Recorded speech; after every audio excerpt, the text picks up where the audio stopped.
Unë këtë histori kam nisur shumë herët. Video këto shortset dhe gjërat ka dalë janë të vonshme. Unë jam tek viti 18 në këtë drejtim. Sigurisht me Bylisin kam ardhur më herët e kam vizituar, por konkretisht jemi marrë me profesorin gjatë kohës që erdhi këtu edhe Vittorio Zgarbi. Në fakt, ajo që duhet ishte një reklam shumë e rëndësishme, u kthye në një gjë që u deformua. Praktikisht për shkak deklaratës tij se kishin bënë me një qytet që nuk kishte një identitet i lirë. Në fakt nuk ishte e vërtet. Ai u përpoq pati një reagim shumë masiv në atë kohë, nga publiku, nga studius, nga arkeologë me radhë. Ai nuk u dëroi nga qëndrimi i tij, madje e ritheksoi qëndrimin duke pohuar me idenë që ishte bazuar tek të dhënat të enciklopedisë Trikani. Fakt nuk është e vërtet, sepse Trikani nuk e thot kërkund atë që ai pretendonte, por në fakt ishte bazuar tek Wikipedia. Të gjithë ata që janë të fushës që merren e dinë që Wikipedia nuk është një burim zyrtar, nuk ka dhëna të sakta, pra mund të ketë edhe shumë të deformuara, sepse ato bëhen nga njerëzit. Kështu që për mua ka qenë një nga shtysat e rëndësishme për të marrë në Bylisin, sepse nëse ne tolerojmë te ky qytet që ka shumë qartë historinë e tij, shumë qartë identitetin e tij, shumë qartë mënyrën se si është ndërtuar, do thotë që i bie të bëjmë realisht një autogol shumë të madh për identitetin tonë. Bylisi është një qytet që për mua ka një rëndësi të veçantë. Unë e thash pak më herët që për shkak edhe të faktit që nuk ka mbivendosje, pra është një qytet që e ka ruajtur mirë në mas dërmuesa autenticitetin e vet. E bën të veçantë fakti, unë e marr edhe më herët edhe me Nikajan, me Klosin, që i kemi shumë afër. Pra, është pak e vështirë të mos i trajtosh bashkarisht. Pra, praktikisht edhe zhvillimi duhet jetë i përbashkët. Sepse është fat i madh që të kesh qytetin mend dhe pak më tej të kesh bien. Kjo e bën shumë të rëndësishëm, edhe për turistët është shumë interesante ta vizitojnë atë dhe të vizitojnë edhe Bylisin. Për fat keq, shpesh mendoj që Bylisi ka mbetur peng i vetvetes. Çfarë do thotë peng i vetvetes? Peng i vetvetes sepse shpesh nuk është jo vetëm reklamuar ai sa duhet, por ka mbetur peng ndoshta edhe faktit që e ka lënë në varësi të strukturës së Fierit, të Apollonisë. Duke mbetur peng i strukturës së lidhur me Apollonin, duket shpesh sikur të gjithë vëmendjen dhe shkëlqimin kërkojnë t'ia kalojnë Apollonisë dhe t'ia zbehin Bylisit. Pa diskutim të dyja qytetet kanë rëndësinë e tyre, dhe prandaj do doja që siç është menduar duhet të funksionojë të shkputur. Është i vetmi qytet për fat keq, i vetmi sit arkeologjik që unë kam patur probleme. Çfarë do thotë probleme? Këtu ka i pak burokraci shumë të madhe. Nuk e di pse gjithmonë sa i takon Bylisit ka burokraci gjithmonë. Çuditërisht. Vetëm për Bylisin. Domethënë, nuk më ka ndodhur askund që të ketë burokraci si në Bylis. Çfarë do thotë burokraci? Pra ti duhet vish dhe të plotësosh procedura për të filmuar në Bylis.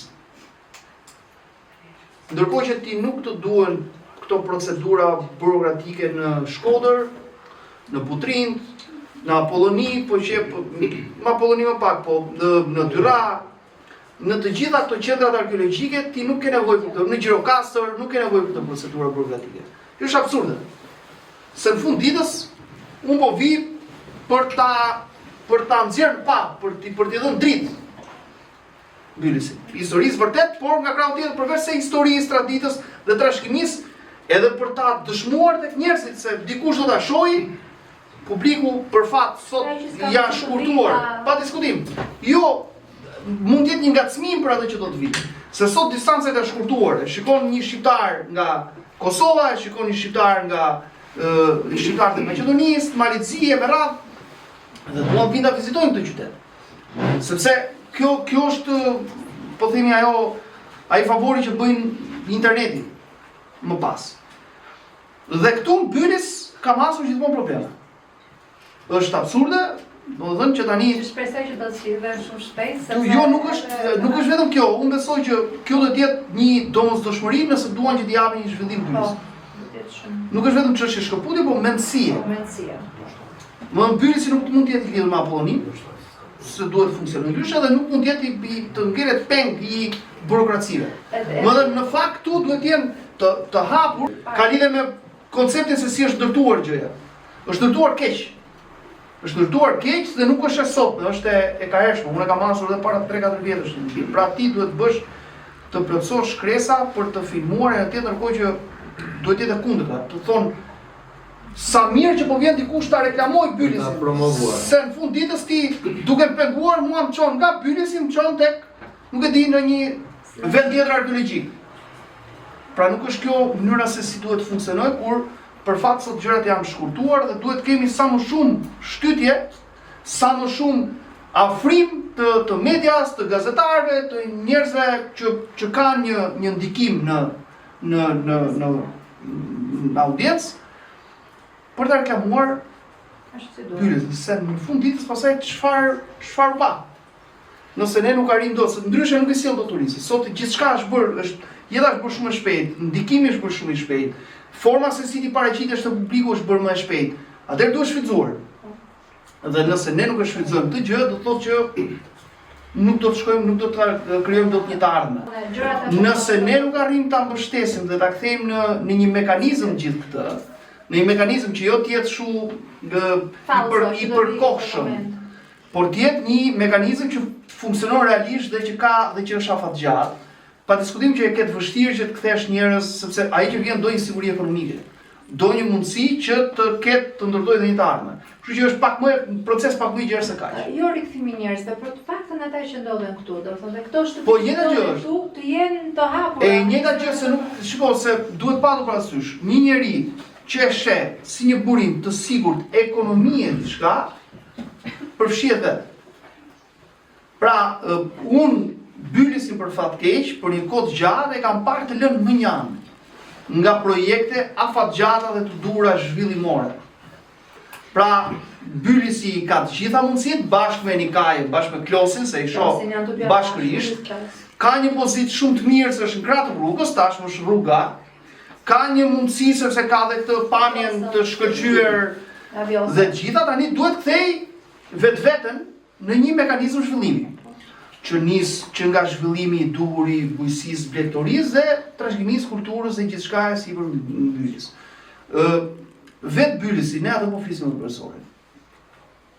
Imagjinoni që 10% është i gërmuar deri më sot. 10%. Pra ne të gjitha ato që kemi sipër janë 10% e Bylisit. Vetëm 10%. Monumentet e mëdha patjetër që janë zbuluar, po prapë është 10%.